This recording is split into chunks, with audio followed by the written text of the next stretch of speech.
So I'll watch Tim Dillon every Saturday.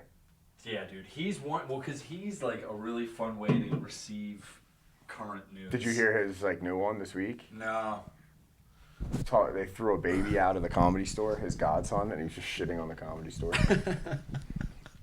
Hold on. They threw a whole baby out? His godson came into the Comedy Store, and they just were like, the baby's got to go. And that was the whole episode of the podcast, him telling the story. He's too funny because he's like Alex Jones in the sense that he's so over the top that you want to believe it's ridiculous until you find out everything he's saying is rooted deeply in fact. Well, he grew up in Long Island, near the town next to me. Mm-hmm. So my aunt was the mayor of his hometown. And he does a whole episode where he's talking about they're selling drugs out of a pizza place. He did Are You Garbage? Okay. And he's talking about they used to sell drugs out of this pizza place. Yeah. My brother's in-laws now own that pizza place.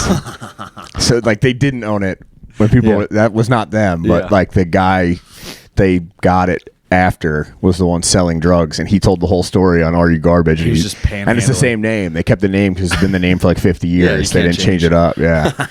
But they don't sell drugs on the pizza instead of pizza. I feel like every place up in northeastern America, it's a double entendre. It used to be an Italian front for something. So it wasn't like an Italian. It wasn't like a mafia place. Yeah. It was literally just some kids were like, we want to make some. No, this guy just was I guess I don't know much about the guy, but my brother was telling me they got caught because the cops had a good idea it was happening, and one of the pizza delivery boys walked out with a pizza box under his arm instead of carrying it it was a pizza. So they were like, all right. Yeah, first of all, not even trying that anymore. Guy. Yeah, dude. Yeah, what? What, officer? No, I have a large pepperoni mixed with fucking that LSD. Being said, my grandfather was an Irish immigrant. My dad's an Irish immigrant. Yeah. The first time they ordered pizza, in America, he thought he would look like a loser holding it the right way. Yeah. So he walked out holding the pizza under his arm. And all my aunts and uncles and my dad say that night they had soup, cheese and bread soup, because it was just at the bottom of the box. And he was claiming it wasn't his fault. Yeah, he's pretty stubborn. Oh, shit. All right. Well, hold on. Let's get the intro out of the way. You guys have been hearing us chit-chat for a little bit, but welcome back. If you haven't already, I guess hit the notification button or don't, whatever. It's not too many people are watching this anyway. But I want to welcome on our guest, Mr. Mike Connell. Cheers. Thanks, buddy. Thanks for coming on. This was kind of a, not necessarily an emergency episode, but I was I'm frantic for a guest right now. I was either going to do it an Inside Me episode, which is just a 20-minute or 30-minute monologue of me, kind of riffing, or I could lock on a guest. So I appreciate that. Do you get good bits out of doing that? 100%. Yeah. That's actually how I started. So I wanted to do comedy, and I had just gotten back from a deployment, and everything was shut down. So while I was deployed, we got extended because of COVID. And so I got back and was like, fuck it. I'm just going to, if nowhere's open, I'm going to run my bits through the podcast. So the podcast started summer of 2020. And then it wasn't until a year later. So September. You went backwards. Yeah. Because we started at the same place, but I did 4 open mics at Dead Crow before I went to Iraq. Mm-hmm. And then I came back and there was you couldn't do open mics anywhere because it was full blown COVID. And it was you could do the online ones. And I was I've only done 4 open mics period. I'm not going to jump into Zoom open mics. Middle act on a Zoom call. Yeah. Dude. Yes. But I know guys that did that and were they already established? Though? Yeah, they were doing it for a while. They weren't I'm going to start comedy on Zoom. So I was people always ask when I start. I never say that's when I started because I did 4 open mics at Dead Crow, which is the room lies to you because it's you don't have to be funny. They always get an audience, and someone's bound to laugh at something you say. Sure, yeah. So it's it's that awesome. Room gets pretty rough. It's awesome if you're a comedian, but it's not awesome if you're a new comedian and you think you're funny because people were laughing because they were laughing because they're a good crowd. Dude, I think you should revisit because especially the open mic crowds because there's been a pretty big turnout consistently for the open mics. Dead Crow's just been Well, no, it was always the crowd pull. filled up. Yeah. And I was like, I remember when so you're saying that people are laughing just because, not necessarily because of the content. You're bound to make one person laugh for saying a dirty word. Yeah. So it was like, that's like what I was getting. Okay. And it was like built false confidence. Yeah. So when I started in DC, I would do mics, and it's like, you're up at 11:30. There's 3 homeless people in the bar. Yeah. Like one of them's jerking off in a corner, and you have to just like get through your set. Yeah. And it's more like surviving. And that's the one you don't know. Yeah. It's like you want to survive. You don't necessarily, you're like, I don't know if anyone's going to laugh, but I just want to not quit through the 5 minutes. And then you have the hour drive home on 95 where you consider just like driving into a telephone pole. It's funny that you say that because I have the similar. So like everybody that goes to the open mic usually, especially now, they either live in Wilmington or like they're roughly close, right? I think that's what's so funny about doing comedy up here and then like me traveling from Jacksonville all the way to Wilmington every time I want to do it is when you have one of those bad nights and you're just driving home in silence for a fucking hour, like literally just internally beating yourself up for a solid 50 minutes of that. It would like 70-minute car ride. I would do, because if I'm up there, I'm going to do as many mics as I could. Yep. When everything first started picking back up, it was like you were lucky because it was all Google sign up forms. It was all people like the guys who were known would get picked first. Sure. And then like other ones you'd have to show up to. So there's one called Spaghetti on the Beach. These guys Mark and Angel run it, and it's awesome. But you used to have to get there at like 4:30 to be in the top 15 for a 7:30 start. Yeah. And if you didn't get there by 5:36, you were off the list. And because there's no other rooms open. And now you can go any night of the week. You could hit 2-3 mics. Yeah. Pretty easily. And then there's a bunch in Northern Virginia as well as DC. I usually do the Northern Virginia when I can, just because it cuts 25 minutes off my drive. But it's real feedback where it's like, all right, no one's gonna laugh unless I'm funny because there's 4 people here watching, and they're all here to see the same comedian who went up already. So now they're just looking at their phones waiting to leave. That one's the worst. Is like you can tell who brings in the crowd, right? And then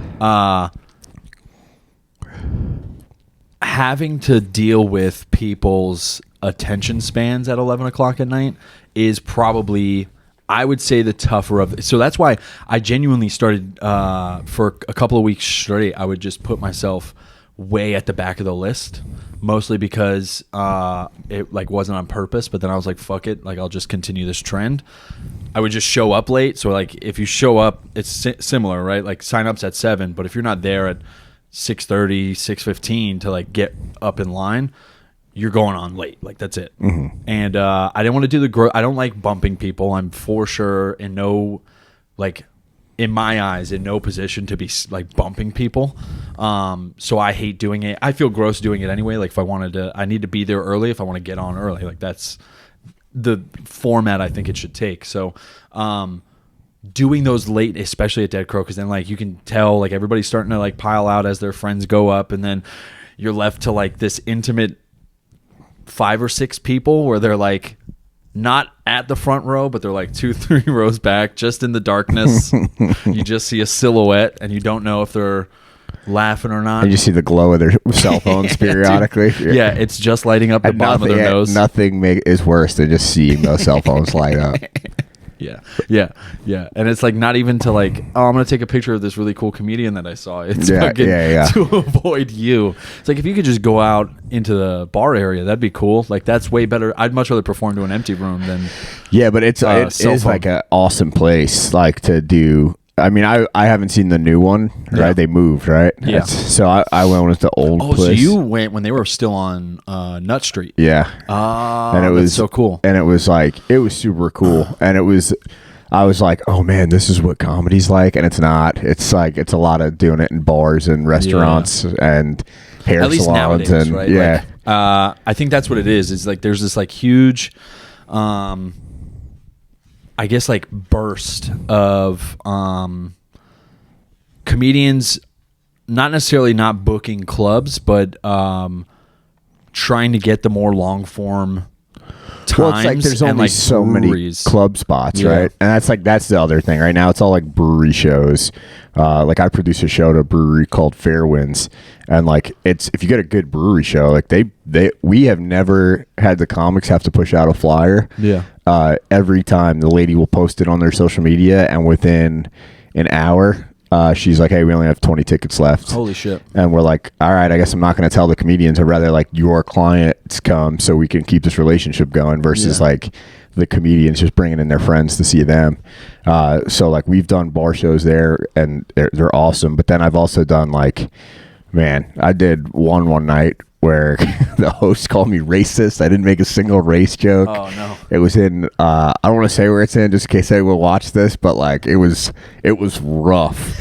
And it was like the audience was like all much older and stuff like that. I was doing comedy for like a month. I was like this was It's the worst when it happens and you're still like green enough in comedy to like not really clap back and not so know like, you not know what you did wrong. Like in hindsight, why like, am I getting attacked? Well, like in hindsight, I was like, I could have done such better material or just avoided this one joke that was they were not going to like, or phrased it a different way instead of the one way I knew how to tell it. And you're just like, what the heck? You like, drive home, you're like, they sucked. You're like, no, you sucked. Like, they were fine. Like, but you ruined their night. They didn't just ruin yours. But no, there's like around here too, man. There's like I got super lucky because like I've made friends with like there's a huge veteran comedy scene. Yeah, here. I would imagine. Like massive. Yeah.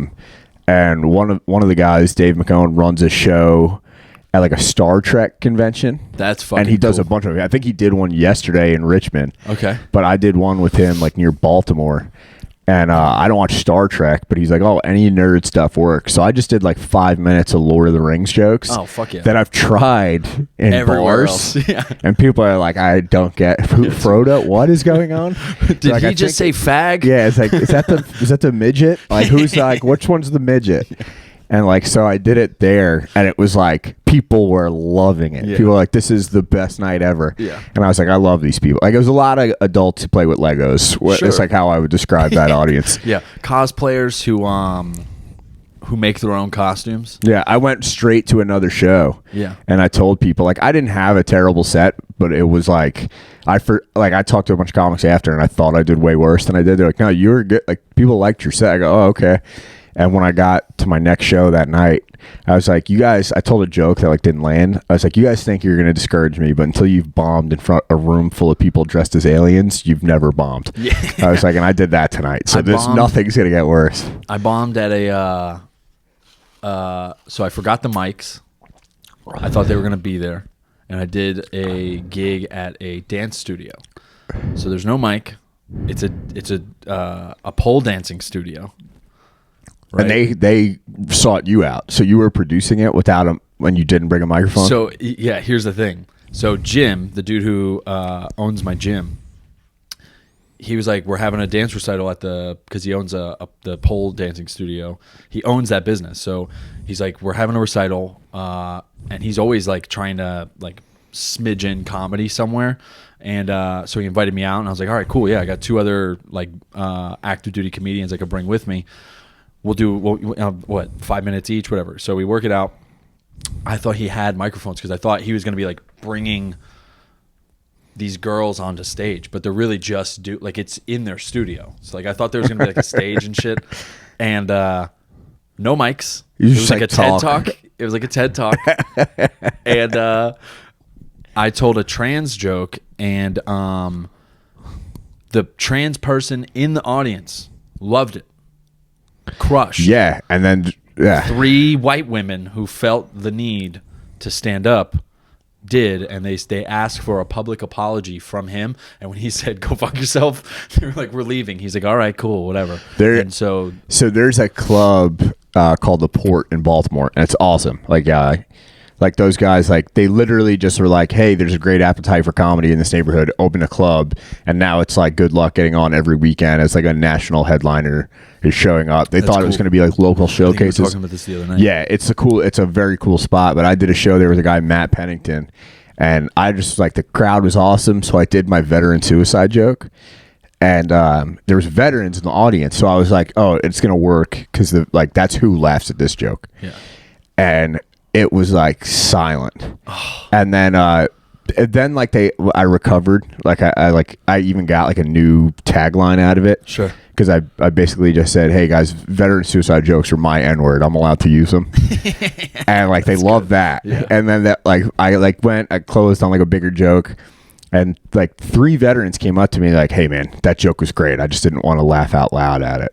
And I was like, thanks guys. Brother, yeah. Listen, I don't know if you know like, this, I tell those jokes because my friends who kill themselves would love those jokes. That's why I tell those jokes. I thought you were gonna say the one dude in his wheelchair was so upset he stood up. Yeah. No, like people were upset. Yeah. This woman was like outraged, and I was like, she didn't, but she was cool after like. Asked her, she was like, I'm sorry. She's like, that was just shocking. She was like very nice about it. She just was not ready for it. Okay. I was like, it's all right. That's also just words. That's it. Yeah. You know? So I kind of want to bring it back. So where did you get your kind of upbringing? Like, where did you go to school? Where are you from? So I'm from Long Island. Like grew up like suburbs of Long Island, and like a very upper middle class town, and then there was like some of us that weren't upper middle class. I wasn't poor by any means, but like dad was a carpenter, mom worked for the police department. Blue collar. Yeah, blue collar for sure. Like there was like a I do not want to make it sound like my life was hard, because it was not. I had a pretty cushy, awesome life. But like there was like my hometown was also this town where like kids drove Mercedes to school for their first car and stuff like that. Yeah. And like I walked to school because my mom was like, yeah, you can walk. Like it's not that far. She's like, you want a car? Get a job. And I'm like, okay, got it. It's just the right amount of adversity. Yeah. So it's awesome because my parents like growing up were like, you will work if you're not playing sports and you're not in school, like you were working. Like the day we turned 18, like we watched them work their butts off, so it was awesome for like me and my brothers, because we all have like good work ethics now. But like it was like the day you turned 18, like even if you were in high school, the day you turned 18 you had to start paying rent. That's wild. And like it wasn't crazy, right? Yeah. Like it was not enough to live anywhere else. Like you were like, all right, I'm only paying $200 a month. That's not that bad. Okay, yeah. But like you were paying to be there. You were helping out with the bills. And I got away with more because I played sports. So my parents like, obviously, but I would go. I worked. We all 3 of my brothers worked at a deli, Farmer Joel's. It's an awesome deli in Long Island. Yeah. We all worked there, so we would all go it was great too, because like my mom had a tab that she'd pay at the end of the month, and I worked there, so I kept putting food on my mom's tab at lunch. And then when she went to pay it, she saw like it was all egg sandwiches for me, and she was like, no, put it on his like employee tab. So I got paid one week and I made like $15. I was like, what the hell? And they're like, your mom made your own tab, so you're paying your own tab. It's like, shit. But no, we were like, we grew up there. It's actually the town I grew up in is like Amy Schumer is from a town called Rockville Center. Okay. Tim Dillon is from a town called Island Park. I'm from the town that's right between those two towns. Okay. So yeah, it was a cool place to grow up, and then got a full scholarship to college to VMI. Yeah. Try to walk on the football team. They're like, we don't let freshmen walk on for football. I forget what they said, and I was like, all right, cool. And I quit like 10 days there. Pulled Not Shane even Gillis. Maybe like a week there. I just quit. And they were like, oh, you don't want to go, like, you don't want to be in the military? I was like, no, I'd rather just enlist, because the cadre there kept going like, hey, you're not going to go to war. You better focus on being a good officer. War's over. It showed how much they knew, right? Because 12 years later, the war's still going. But they were like, you're not going to go to war. I was like, well, I want to go to war. So I quit. And I quit. Tried to enlist, had like 5 knee surgeries, so I just went to the recruiter every day until they pulled some paperwork out of my file and made it say I had 1 knee surgery. Yeah. And became an enlisted grunt in the Marine Corps. Yeah, fuck yeah. Where'd you start in the Marine Corps? Like, what was your first battalion? 3rd Battalion, 6 Marines, Teufelhunden. Hell yeah. Which is like pretty cool, right? The history there. They're like the original, like the Devil Dogs, it's also a fake story that people don't know. Yeah. No one ever that's not even the correct way to say Devil Dog, apparently. Yeah. But it was like an American made strong an American who wasn't even at the battle said that that's what the Germans were calling the Marines at the battle. Yeah. And he was like a reporter. Yeah. And Oh, that he's Contract. yeah. No, he was like a New York Times reporter or something. Okay. And and then they became the Devil Dogs. And it's funny because have you ever been to Bellawood? Yeah. You haven't? No. Sorry, so I went like 2 summers ago. And it was like pretty funny because the battle, like, it was mostly Army guys there. Oh, that's wild. Yeah, like the Bellawood itself, like, is a small. It's crazy how small it is. Yeah. And that was the only place where the Marines were. Yeah. But it was pretty cool because the town there, like, our cab driver, like, we were trying to take a cab back during like lunchtime where they all go home and nap and eat baguettes or something because it's France. Yeah. And they the cab driver was like, no, I'll come pick him up. He's a Marine. I'll come pick him up because his family was like saved by the Marines like 100 years earlier. Yeah, dude, put some respect. Yeah, I was like, that's cool. And he like tried not to charge us. We gave him like $50 because he wasn't even. We weren't even supposed to be able to get a cab. And we gave him like $50 for like a $10 fare because he was. Isn't it weird? Yeah. So like, I remember. So my first appointment was to Libya, so we didn't really get too much. Like, we were on the embassy. We were like, were you at 2-9? Yeah. Really? Yeah. That was my first battalion. Yeah. What year was that? That would be from 2012 to 2015. Dude, do you know Kaufman? Dan Kaufman? Yeah.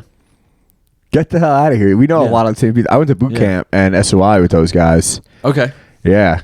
So, you know Steinbaum? Yeah, Steinbauer or whatever. Yeah. I could never pronounce his name right. But yeah, I know of him. I wouldn't say we're like really close friends. It's weird because I have another friend named Dan Kaufman who's a comedian who might watch this. It's not that Dan Kaufman. It's a different Dan Kaufman. He's a cop now in California. Who else? I'm trying to think of, because now that I think about it, when I think back to those times, man, those guys were really fucked up. Like Marja too. So like, that's all your seniors, yeah. Yeah, man. So like, the Marja 1 guys. Yeah, so they were still my best friend. Right? They were processing it. My best friend was a Marja 1 guy. Yeah. And he's I work with him up here, and I remember on that Libya deployment, Billy J, my first team leader, dude's out of his mind, love him to death. But he had I guess he was at the PB when Carpenter hit the grenade, and one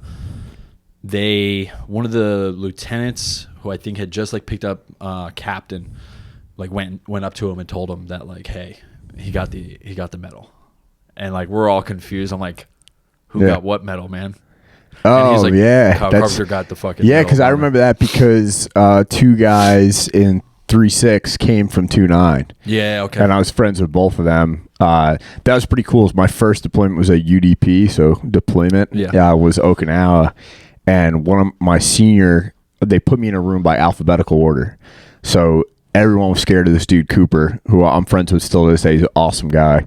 Everyone was petrified of him. So he was like a Marja 1 vet, Lance Corporal for like an NJP. Sure. But like all his boots were my seniors. Okay. And they would never knock on our door to like make me police call and shit like that.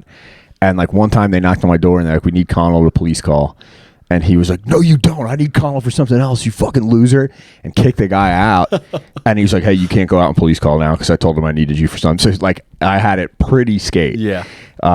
And like it was pretty awesome. Him and this guy Miller were my roommates and they were best friends. I ended up going to like DC and partying with Miller before I was even stationed here. Like they were just like, let's go to a soccer game. Got wasted on Adams Morgan, like passed out on the steps of a bar. It was pretty awesome. Yeah. I lucked out similarly where I would DD for a lot of those seniors out to like Surf City and shit like that. And we would just all get drunk and then like end up trying to find a taxi. Like they were just always like, they were doing that thing where they wanted to pass on like all this love. Like you're going to love it, man. Don't worry. Like this is when we all still thought we were going to fucking Afghan. Cause like our company got fucked out of Afghan. So like Fox went to Libya. That was Echo and Weapons. They told us like, hey, you're going on to UDP. And we're like, all right, cool. And then like our seniors are like, you're going to Afghanistan. We're like, what? They're like, that's how it works. They're going to tell you it's going to be something fun. And that like, they were all Marshal 1 guys. It was funny because the difference between the Marshal 1 guys and the Marshal 2 guys where the Marja 1 guys were like tired of Afghanistan. Sure. And they're like, Marja 1, like we went for Marja 2, and then Marja 2 was like pretty lame. And then they're like, they fought hard as fuck too, that first one. Not saying that the second go around wasn't, but like the second one was more like, so like I got really lucky because I got to go with MARSOC eventually to Somalia and then Iraq. And your life is very different because you have like, if you don't have your own room, like in Somalia, I had my own room where like everyone built their own furniture. So like your room was pretty sweet. And then Iraq, I had one roommate, but like it was funny because just on the other side of our compound wall was like the big Army and the big Marine Corps. And they're like 30 guys in a tent. They have to like rotate the days where they take showers. We're like working out. It's the shit that wears on you. Like those, like, well, it's the stuff too where it's like, I remember like being a boot and being like, yo, is it like being on the range with MARSOC guys? I'm like, yo, those are MARSOC guys. You don't realize like what the real benefit is. The real benefit's like the Wi-Fi and being able to shower and like getting hot shower, wearing civvies on deployment. Like that's really the benefit. Like to me, it would be the facial hair. That's the biggest. You don't get that. They don't really get that. I know. Because we were told we'd have it in Africa, and then we got it taken away. Yeah. And then when I was in Iraq, we kind of got it because COVID hit. Yeah. They didn't want anyone leaving to get haircuts. So I came back from Iraq with like...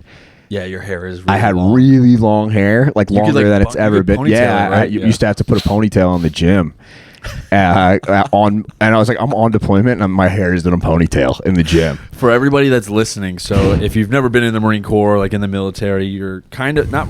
Yes, you're required. Every 2 weeks, you're supposed to get a haircut because of a lot of the like isms of the Marine Corps. It then turns into like every week. So the problem becomes. Depending on your command, and by command I mean like your sergeant major, or like a civilian side equivalent would be like, the whoever's the leader of your like section. So like if you're in a marketing section or like your manager essentially wants you to get a haircut every fucking week, and they're not going to pay for it, but they're going to tell you to get it, and they're going to get in your ass if you don't get it. And what I mean by getting in your ass is it's not necessarily the ass chewing that everybody's scared of. It's the ridiculous knee-jerk reaction that these guys will usually have once they find out that there's haircuts not getting got. Well, it was funny, too, because the first sergeant we had, he was a good guy, right? Like, people butt heads with him, but he's a really awesome, like, in hindsight, he was, yeah, I mean, they all are. I don't actually know if he was, but he certainly acted like he was, but he's a really good guy. And he's like, hey, before we go back, we're all getting haircuts. And the colonel was like, no, we're not. He's like, if anyone keeps us from going home, we're already going home late. If anyone keeps us from going home because they get COVID, he's like, because they got a haircut, he's like, I'll take the risk. Like, you can go back and get yelled at for not having a haircut. Yeah. And we're like, all right, cool. So we went back, and then we were like 10 days quarantine. And we were like, are we supposed to come check back in with? And then you had to like, when you got quarantined, even when you came back from that, you had to go back away for like 10 days. Transitioning to your back to your unit. No, not even that. It was like they didn't want us checking out of MARSOC for me and the other guy, me and Corbett. So they were like, just don't come back for 5 days. So we basically got 2 weeks of free leave. Yeah. But it was COVID, so you couldn't leave your house. Yeah. But when I cut my hair, I was like, I'm not going back there with that. Like, I don't want to get like chewed out, and we go back and no one has a haircut. You're quarantined, you're not supposed to go out and get a haircut. I was like, god damn, I could have had long hair still. That's why I like the community right now, like coming from the infantry to like that very adult based like dude, mindset. You have the early days of Makayak. I feel like I had just missed those. And so not early, right? Because they started in 2012 or whatever. Yeah. I get what you're saying. Like right before it went primary. Yeah. So I got there in 2016, end of 2016, and it was like I showed up, and I was like sitting around. We are just like on the computer. There would be like classes here and there. Like guys would give classes, and then it like 11 a.m. would hit. People would be like, oh, it's lunch. I go, okay. And like, you want to go to the gym? And I'd be like, yeah. And we go to the gym like an hour and a half, an hour and 45 minutes. And then I'd be like, and we PT'd that morning. And I'd be like, what do we do now? And they're like, oh, we'll go pick up food and we'll go back to the office. So you like, then from like 12, from like 1 to 2, you ate. and then we would do afternoon PT. So like guys were like, I'm fat now, but guys were like, when I got there, it was all former grunts. We were all in the best shape of our lives, like deployment shape, because you couldn't leave. You had to be there. But like if you were PTing, that was fine. You do classes, like I would read like a book a week, like in the office, like. And you didn't have a lot going on, and your deploying team made their own schedule. So you'd sign yourself up for schools, you go TAD to schools and stuff like that. And then that started to go away, and it was like back and forth for a while, because we had guys that like officers that let it be that way, like I don't want to like say anyone's name on here, I guess. Yeah, but like, I get what you're saying. Like the major that we had a major that was changed his name. That was out in California now. That's like he was not great, but the one after him was awesome. Sure. So he used to be very cool about it too. Which really speaks to, I think, the Marine Corps as a whole too. Like your experience is very dependent on the shiny that is above you. I got so lucky. Because I checked into 3-6. All of my friends who went to other battalions hated their seniors and were like, I'm getting out in 4 years.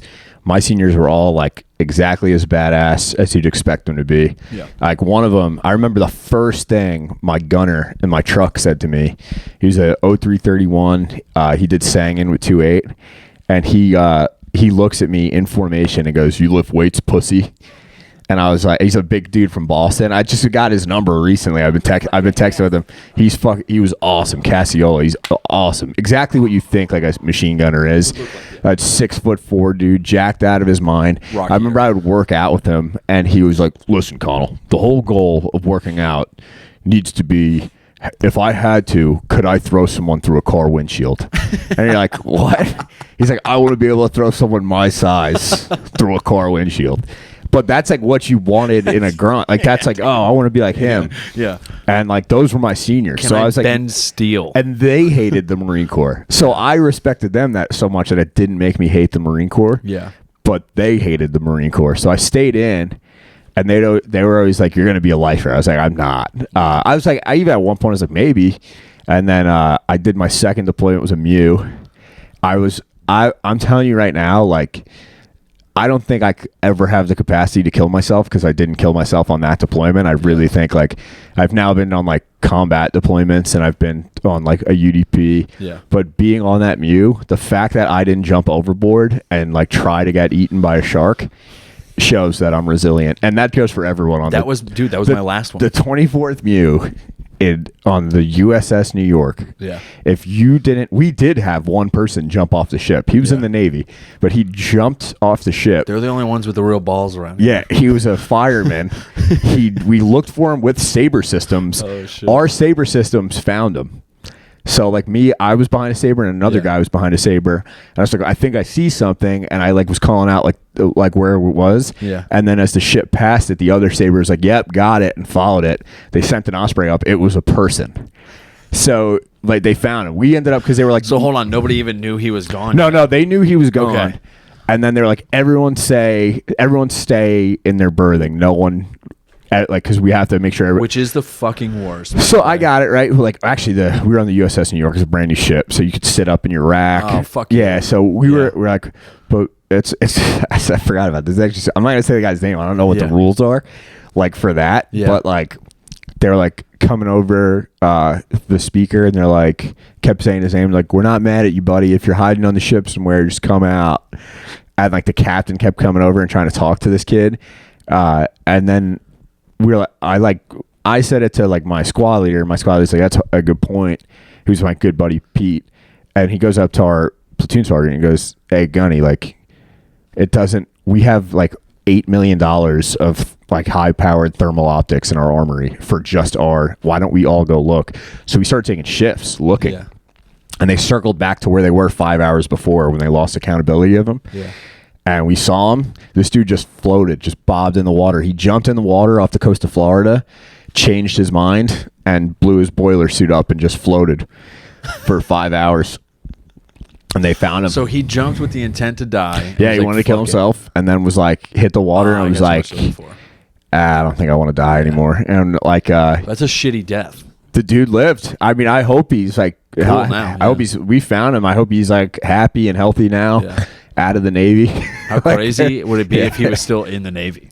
He was like, actually, you know what? I re-enlisted. Yeah, I don't think you could be in the Navy. But, dude, that shit was like, the Navy's weird, man. Like, the Navy was like, I remember we'd go sit in the chow hall, and they segregate themselves by race, because we would just sit with anyone. Yeah. Like in the Marines, right? You'd have like a Marine platoon walk in, and it's 5 guys. They're all they all look different, and they'd sit down at a table with like random Navy guys. Yeah, have you seen that picture of like it was like, it says barracks party, and it's like a dude wearing a sombrero with like a full Mexican outfit. There's like but that's true, man. A white like a skinhead. I'm not saying there's not pieces of shit who are like racist in the Marine Corps, but I'm saying also like if you have a good squad with you, you're gonna stomp that dude out, because everybody knows that that's not right. Well, that's the beat thing. The racism we had out of like we had a dude who like was uncomfortable, and like in hindsight, like we should have like brought him in the fold more.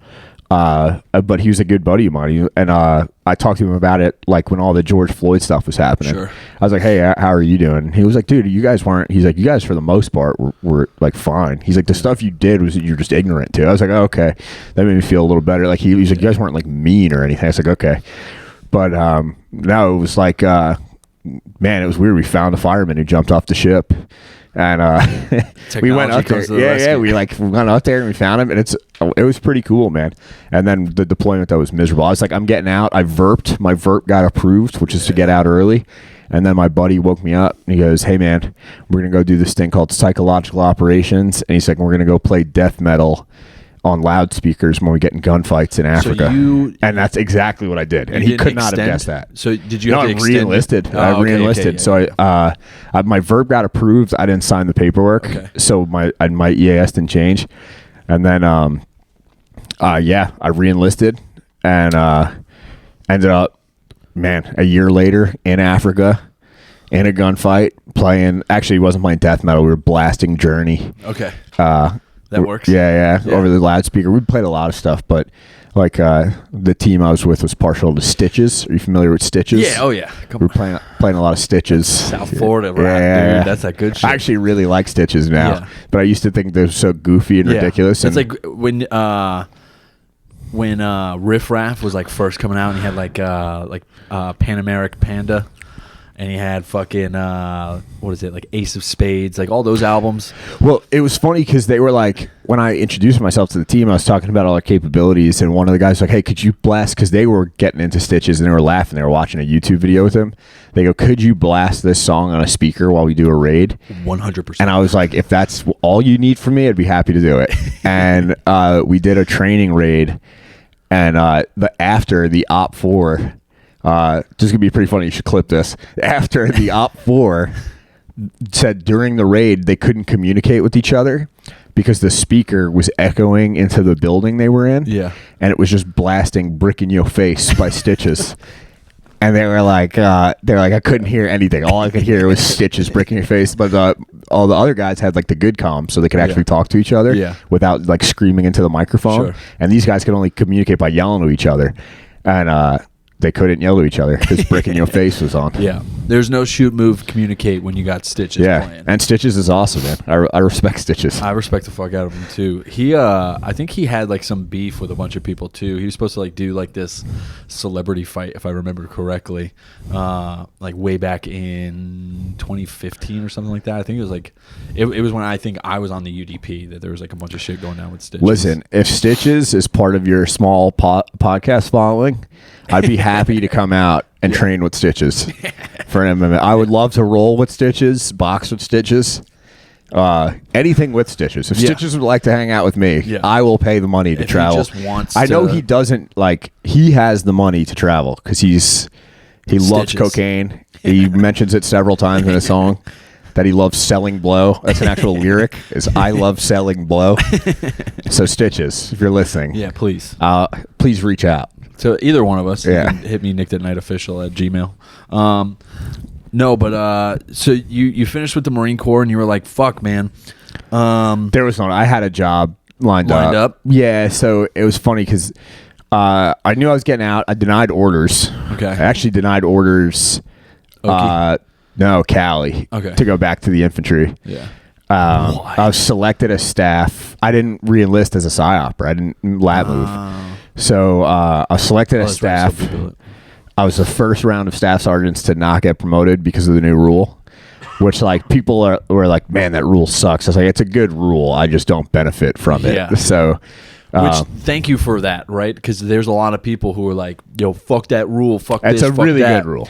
And like, like people love shitting on stuff that the Marine Corps puts out, and I'm by no means a Marine Corps nut rider. Yeah, I think some shit should get changed, but like I told people were like, oh, that sucks. They're like, hey, it's a good rule though. Yeah. Like I had like a friend who got promoted to staff sergeant the day before he EAS'd, and they had to, and he was because he didn't write the board to say he wasn't staying in. Yeah. So I didn't get promoted.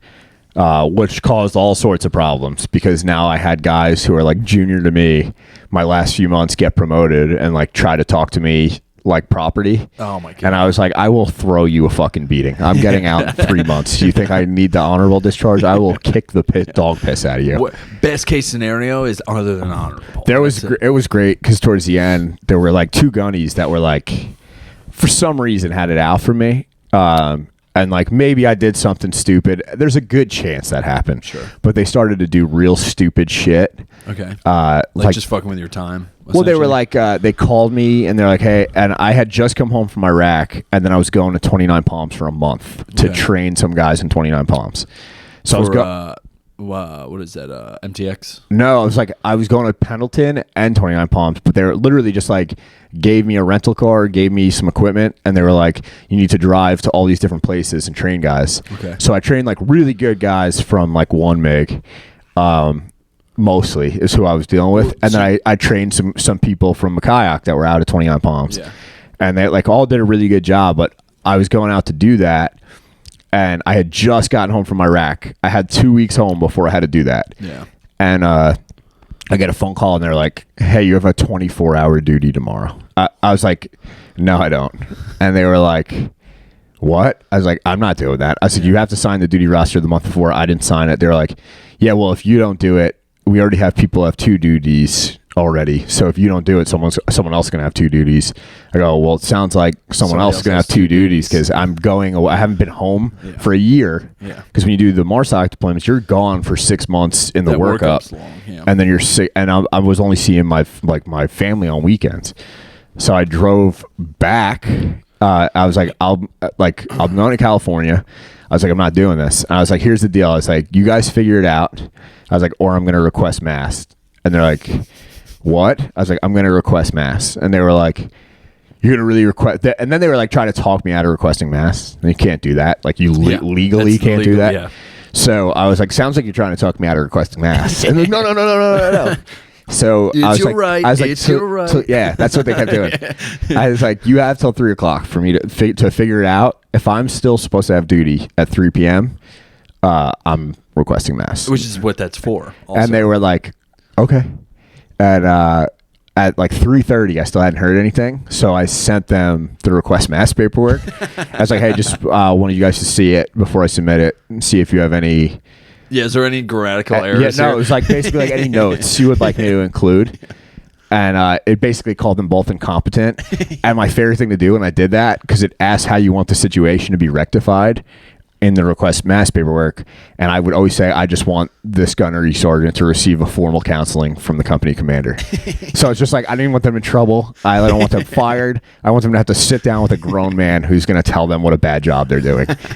So for everybody that doesn't know, like a counseling in the Marine Corps is essentially like going to talk to, I would assume, like an HR or like it's like a slap on the wrist. It's just some paperwork to annotate that we have had this conversation. Yeah. And what the conversation was about. It was funny because one time I did it and the situation got fixed. It was with the same gunny.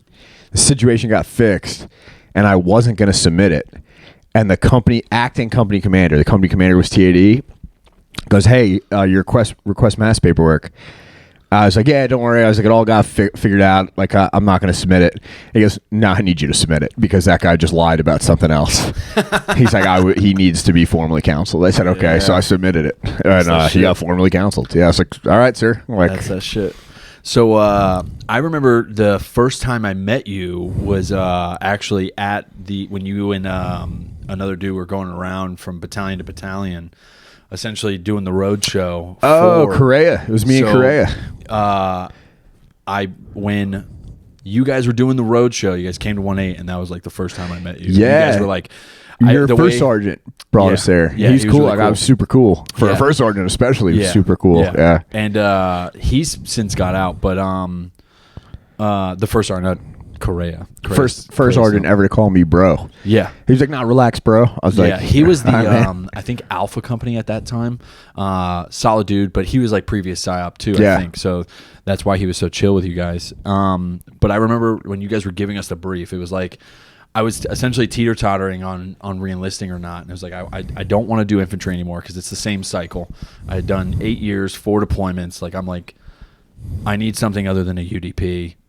And then you guys were just like, hey, do you guys like doing like most of the infantry stuff, but without all the gay stuff? And I was like, yeah. That's exactly what it is. You guys were like, do you want to like maybe do college on the side too and get a degree? I was like, well, I never thought about it, but yeah. That's the biggest scam in the Marine Corps is like they don't, well, for grunts, they don't teach you that you can take college. Like 100%. They're like, you shouldn't take it. You don't really have time for it, which you totally have time for. Also feels almost illegal for them to be able to like I can sway understand. Like, yeah, like for you to be like, I can't go to the money's there. I could have finished my degree in the Marine Corps if I just did it when I started. Yeah. It's you get money. You don't pay for classes. Yep. You take one class at a time. It takes almost no time. It's like an hour and a half, 2 hours of work a week. A discussion max. post and a fucking journal. Yeah, like it's nothing. Yeah. And you could have 3 credits every, I think it's like 5 weeks at AMU. Yeah. So it's like, why? I'm going to the University of Global Campus, Maryland. UMUC? Yeah. UMUC. University of Maryland University Global and Campus. I've just been getting slayed with courses too. So I just finished PME and then I came to this course. So like, I remember my friend went to that course and I was like, that's not a real school. I was like, you're so dumb. You definitely don't have the school name right. Because it's the University of Maryland University Global Campus. Yeah. I was like, yeah, that what? sounds like if you were, that is the embodiment of a community college. I was like, that's not a real thing, man. But not that the school I went to AMU. Is this accepted? When I transferred to George Mason, which is like a pretty good school, they were like, I was like a credit away from a degree, and I just wanted to use all my GI Bill money, so I was like, I'll switch to George Mason and use it towards a master's. And they're like, hey, like 80% of these classes are not real things. It's like, because I took a degree in like military studies, and that's not a degree anywhere. Yeah. So they were like, yeah, this whole class on like military strategy that we don't have an equivalent of that. So the best case scenario, you end up on the History Channel breaking down the Civil That's War. what I want to do. I like, I was like, so like, can't I just get that? They're like, and I'm a Russian history major. Okay.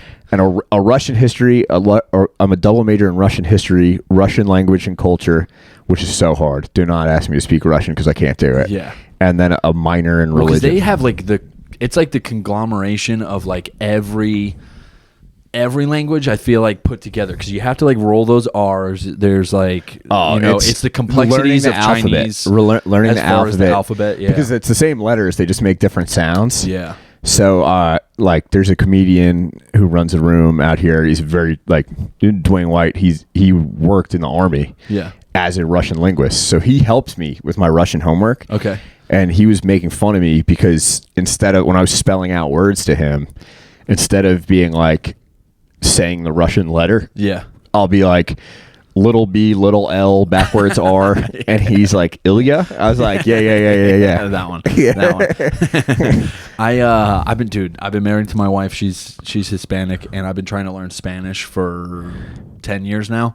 And like, get good. And she speaks it? No, I've whitewashed the fuck out of her. Yeah, so it was funny. She still understands it, but she's not speaking it. I took Spanish in high school. A lot of my teachers, with the exception of my history and English teachers, thought I was retarded. But I was like an AP history and English, but every other class I was like, I couldn't sit still. Yeah. Like as a kid, a doctor was like, hey, he might have ADHD. And my mom was like, he doesn't need pills. He'll be all right. Same boat. And that's like but like history, like I remember when I would walk into my Spanish class, my Spanish teacher would take away whatever history book I was reading. She'd be like, no, you're not sitting in the back. You have to do Spanish today. Yeah. And I didn't bring anything to class with me. And I remember. So hold on, you were just cold walking into classes with a fucking history book. Yeah, and you were like, I remember the book. Fuck you. The book she took from me the day where she was like, you're not reading in class. She's like, if you behave, I'll give it back to you. It was like when they would take cell phones away. How about we talk about the fucking Spanish-American War, bitch? Yeah, they took away Stephen Ambrose D-Day was the book they took away from me. And she took it away. She's like, you can have it back at the end of the day. Yeah. I was like, yo. And she was we would do some like military studies too, because I did ROTC. Yeah. In we high didn't school. have that in my high school. Yeah. So we would do a lot of the essentially it's like a military breakdown. Like, all right, we'll do essentially military history. So then we just started breaking down a bunch of the different battles within like World War II, within the Korean War. Super cool stuff. I feel like that should be I got really lucky. A lot of other. My high school had a lot of electives. Sure. Because they had money. So like we had like post World War II history was like a class you could take. We had like a ton of extra history classes you could take. But I remember, she took my book away, and then when I had the Spanish Regents test, she was like, "This kid's gonna fail because he doesn't." But I worked in a deli where no one spoke English, and I worked in a pizza place where no one spoke English. So at work, I spoke Spanish. Yeah. And my two brothers, like, I'm okay. My two brothers are fluent in Spanish. Sure. Both can do work, like their jobs in Spanish. My little brother's like insane at it. My older brother learned it in the deli, like the same way. Yeah. So he knows like mostly curse words and slang. Sure. But he's good. Like he can speak it to. He's an X-ray tech, and he can speak it to people. Yeah. My lifeline is always just como se dice. Well, he could do. he could like talk to people while he's giving them X-rays. Like they'll bring people in who are Spanish speakers. Yeah. And they'll use him. Is there a big market for that as like a resume thing as far as for him because he's technically bilingual. Yeah. So I remember, and now he's learning Latin. My older brother's a freak. Barely graduated high school. He's now in the medical field. That's how it goes. And learning Latin. He's just seeing and Spanish. He's like reads books. He's like insane. So he like reads more than I do now. He's a nut. But no, like both my brothers are like absurdly smart guys. My little brother was like a scientist. Like people are like, "What does your little brother do?" I was like, "I think he's a scientist. He's not. He's an engineer." Yeah. But like he does something with like water. Sure. And is he gonna solve our fuel crisis? I don't know. Probably But so I go sit down for the test with this lady. I'll get back to my little brother though. But I go sit down with this lady. And like the written Regents part of the test is like big, but it's not as big as the speaking part. And you pull an index card, and that's your topic. And the topic I pulled was like, you're working in a restaurant. Tacos. And I was like, it was literally like you're working in a restaurant. So you just like really don't even have to speak. You just have to say restaurant related words. Yeah.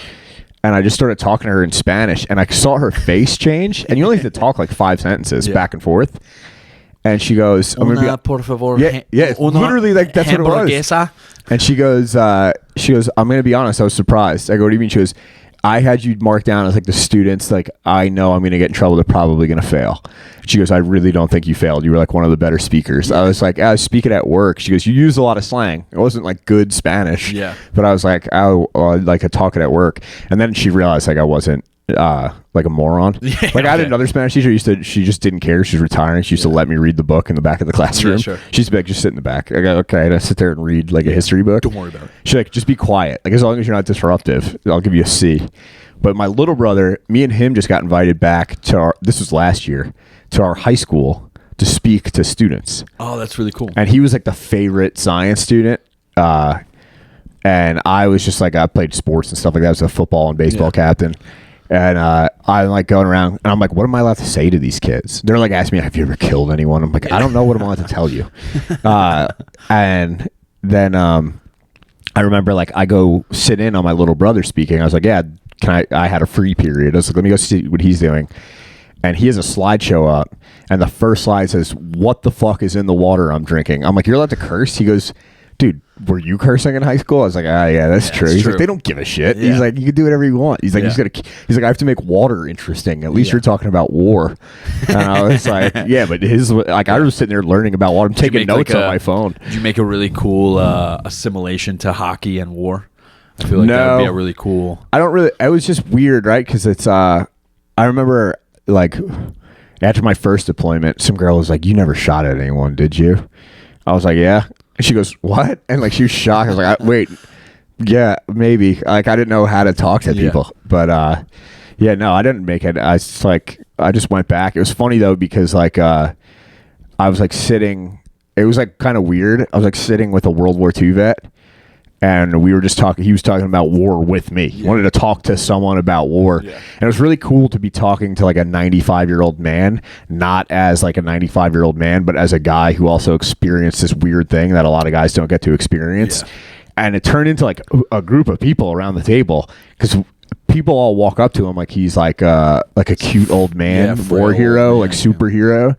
And they're like, that's amazing. And like me and him were just talking like buddies. Yeah. And he's like talking shit to me. Yeah. He like wanted to see a picture of my fiance. And he's like, she's hot. Like he didn't say hot, but whatever he said, he was like made a 1930s. Was he a Marine? Was he in the Pacific? He was at D-Day. Oh my God. Yeah, so he knew my neighbor who had just passed away that year, who was a World War II vet. Holy shit. So I was like, hey, did you know this guy? He's like, yeah, of course I knew him. Yeah. Chopping it up. But I was like, yeah, we were just like shooting it like you two guys would at any, two veterans would anywhere who were close in age. And like I turn around and like two ladies are crying. I was like, what, this is weird now. I was like, weird. I was like, can I hang out with this guy the rest of the day? They're like, no, he needs to go. It was like 9:30 in the morning, and they're like, he's been here since 7. He's got to go home and take a nap. Yeah, dude. And he's like, no, I don't. And he's like, they're like, yeah, you do. Like, apparently, like, I talked to people whose class he was in, and they're like, he would be very graphic about killing people. And I was like, this dude is awesome. Yeah, when you stab it up through the chin, you feel warm he would like blood stuff through your fucking fingers. Dude, we had I remember that was like the best day of high school. We had Human Relations Day, which they just have like amazing people come speak. So we'd have like we'd have world like veterans. We'd have a ton of Holocaust survivors because Long Island has a lot of Jewish people. Sure. So that would be the crazy one, right? Like I remember being like in 9th grade and like crying. Yeah. And like what the like it would be like moving. And I remember one time we had this guy and my friend was like, dude, did you have that guy? I was like, no. And this guy like went in and he was like talking about his experiences surviving the Holocaust. And he started talking about like he was 13, so he was going through puberty, and he was jerking off in a closet while laying next to his mother, and he like couldn't finish, so he'd have to like clean out his urethra with like a paper clip. And the teacher was like, "What the fuck is going on?" And like the guy was like had dementia, so it was like very sad. But he was like telling like graphic sexual things that he experienced with like all his first fantasies were during the Holocaust. And the teacher was like, the guy's like granddaughter was like, guys, I'm really sorry. Because she's like escorting him around. So guys, that's never happened. But that's the really cool age. Like you can really kind of talk about whatever the fuck you want. I can't wait to be old. I'm going to shit my pants all the time. Yeah, I tell that to my wife all the time too. I'm like, if anybody's expecting other than poo as like a Christmas present, they're fucking... Nick Swartzen has that bit about it. Yeah. And he's like, the age where you could pretend to be senile, but no, everything that's going on is the best age. But dude. Well, with all this military talk, did you see that I think he's slotted for next Commandant, but the dude that made the comment on... I think it was Military Times had covered it that like, so hold on, let me preface it. Let me set it up. Let me give it the context. So a general, I think he's a 4-star, had made a comment after asked, what are you looking towards for retention as far as bonuses in keeping Marines in the Marine Corps? And he answered simply, earning the title is enough. Where do you think that goes as far as marketing for the Marine Corps? That might get like 11-year-olds pumped up. Sure. But if I'm 18, here's the thing already. If I could go back and do it again, I probably would have went to the Army. Or like one of the like, because you kind of just get where the money is. Like the Marine Corps gets like abused by other Marines, and then they get abused by everyone outside the Marine Corps. Yeah. So but like, there's more things you can do in the Army. Sure. Like I would have loved to have like, especially when I was young and not broken, like go try to be like a Ranger or something like that, and not buy into like the Marine Corps hype. Yeah, like the Marine Corps propaganda is the best. Yeah, but I don't know, man. Like, dude, do you know how much he makes a month? It's like over. I looked it up. It's like 20 grand, right? It's like $17,000 and like $400. is what Yeah. he makes monthly. Yeah, well, that's the title of being a general. It's like that should be enough. But that's what they should do is like make him live on like E5 pay. Or when you make comments like that, just like Yelp, they take stars away. Well, like I remember all the sergeants at Makayak got lucky and all got BAH at one point because there's just no barracks room. It's COVID hooked us up. Thanks, COVID. But yeah, like I remember we were like I dated a girl whose sister was in the Navy. And she used to be like, this was like probably 8-9 years ago. She used to be like, how come you never have money? I go, I don't make any money. Yeah. I was like, I like live in I had drove like a shitty Acura. Yeah. I was like, I like never had money. She's like, we never like, we go out to dinner and stuff, but like, you never, she wasn't like being mean. Yeah. She was like, her sister was an E3 in the Navy in Mayport, Florida. Got forced to live off base, so got BAH, and then because they were forcing her to live off base, got like a hardship duty stipend. So their BAH in Florida, in Jacksonville, Florida, was like $1,400 or something, maybe more. But her and 2 other people were splitting in a 3-bedroom apartment. Yeah. That was $1,000 a month rent, and it was nice. Yeah, and it was like right near the beach every month. Yeah. And then so her sister had BAH, but like literally could have not had BAH and afforded to live there. Yeah. So she just had like a big disposable income. And she's like, my sister always has money. And I go, and when I went with her to visit her sister, and her sister was like, no, he has no money. Marines don't have money. Yeah. And I was like, it's great that other branches are like, Marines Aware don't of make it. money. Yeah. It's so funny too, because like even on the MEU, like this is what's crazy. I guess I'll get into the weeds of it, but like, so you'll go on deployment, you'll get your separations pay, right? But then because you're not like at your house, they take away your food money. Yeah. So like the money that like you're allotted for your family to use, they're like, we're gonna take that away, but then we're gonna give you the same exact amount in separations pay. So like during the MEU, I'm not only like locked in this like tuna can, right? But I'm losing money while on this deployment because now I wasn't doing comedy, which was like another avenue of like revenue, right? So, dude, for me, it was the worst because I was like, I'm missing out on the summer shows. I'm missing out on all of this shit. Yeah. I get it. Whatever. Defend my country. I understand. The problem is that there's no incentive for Marines to stay. It's weird that you're making money though, because in DC, if I get $25 for a show, it usually costs me $20 in gas and another $20 in beers. And that's most of the paid shows will just cover my gas tank out there. Yeah, which is awesome, right? Which is cool. That's all I care about. Also, the best show here. So this guy Jack Trimber, who's awesome, runs a show where the comics get free beers. Okay. I was like, that's worth it. And then the show I produce had I just don't drink anymore. Fairwinds. It's like there's like an artist tab or entertainer tab, and like we're good. Like Wilmington's so good about that. So like the paid gigs, you're making what you should be making for your time. So everything's fair, and the tab is usually covered. I don't drink anymore, so like really it's just a seltzer water for me anyway. It's like free, but for the and that's what I like about having the Marine Corps, not necessarily as like a backup, but like it's nice to know that I have a secure job. Yeah, and I'm like, that's like fretting for money. Some of my like comedian friends, like a lot, it's DC, right? So a lot of guys, if you live out there, you usually make decent money, but a lot of people don't. Yeah, and it's like, do we go to Mike's and they're like not eating? Yeah, and they're like, okay, I can't. Like, I'm like, what? They're like, I just don't have money to eat right now. Like, I've like bought people beers before where I'm like, dude, I'm very, very. it's not lost on me how fortunate I am, and I work for an awesome company that like knows how to. I've never got my last company too. Like knew I did comedy. They like I've had clips go semi-viral. Yeah, where it's like, man, one went viral, and I immediately called my supervisor. I was like, I quit, and I was like, no, do I need to? And I was like, do I got to take this down? He was like, I was like, before it was a clip where I said I wanted to smoke crack with Hunter Biden. Okay, and it got 25,000 views within like an hour. Yeah, I thought some of my bits, because I did a bit on I always got worried it was going to get me in trouble. Same here. So like that's why I try and keep everything very separate as far as like military and comedy, because I like the views I have definitely don't reflect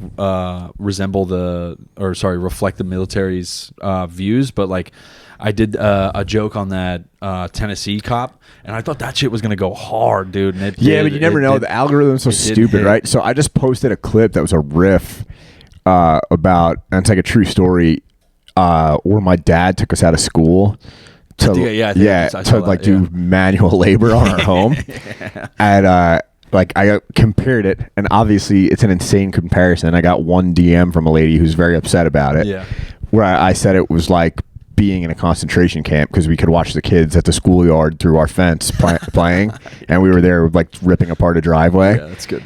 And like obviously that's hyperbolic. I did not feel like I was in a concentration camp, but even if you, it got 15,000 views like very quickly. Yeah. And I was like, here we go again. Because that's like the nervous part. Because like, I really need my job. I'm not getting enough of comedy to quit my job. Yeah.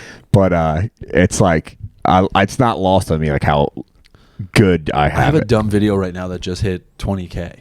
Yeah, a lot of stupid shit. You never know. Shit. I have like great clips, big laughs, where it's like a well-structured joke that doesn't flat. 800 views, and then I post one that I'm like, that's kind of funny, and then it's like that's the one I posted. It was a riff on stage off another comic's like joke. And I just took it, I posted it. I was like, that's okay, I guess, like just to stay relevant in the algorithm. I posted, and it was like 15,000 views. Like, and then I know people have like my friend Brittany has like, she has a video that has like, I think it's like 500,000 or something like that. Shit. And she also has an important job where, like, I don't think she'll get in trouble. It's like a free speech. She works for like a free speech people, I think. Yeah, but I don't know what she does. Companies. She works for someone important. Yeah. And I was like, well, I'd be worried if I were you. But for me, like, I was like, I called my boss, and he's like, no, they all know you. Like, he's like, the whole company knows you do comedy. Then they asked me to do the Christmas party when I still worked for them. Okay. I was like, no, I'm not getting up in front of HR and doing like. My material. I'm not doing that. I was like, maybe next year when I don't work for you guys. Yeah. I was like, I'll do it Start doing Christmas party. You'll end up doing. I'll do it for $500. $500. Yeah, I'll do 10 minutes for $500. They would pay me too. They got money. It's the military industrial complex. Well, I want to thank you for coming out, man. When is this releasing? Important.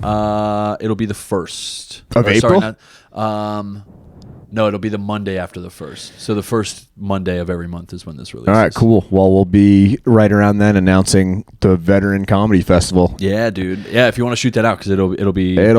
We probably won't announce till mid-April, like officially, but that's going to be coming out. So I don't know how many veteran comedians you have listening to this. We'll be opening up submissions. I got a couple, actually. Probably in September. And it'll be June 2024. Yeah, fuck yeah, dude. We're going to try to take the military industrial complex money and make them pay for comedy. Yeah.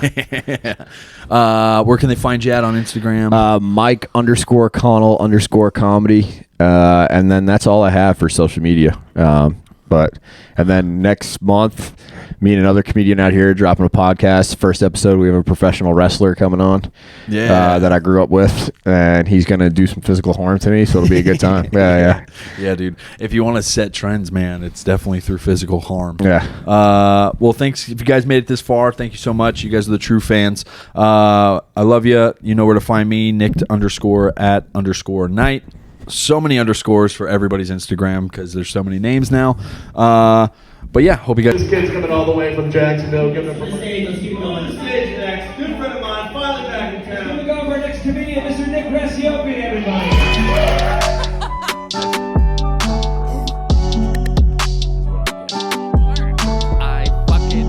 These guys are the Nick Racioppi.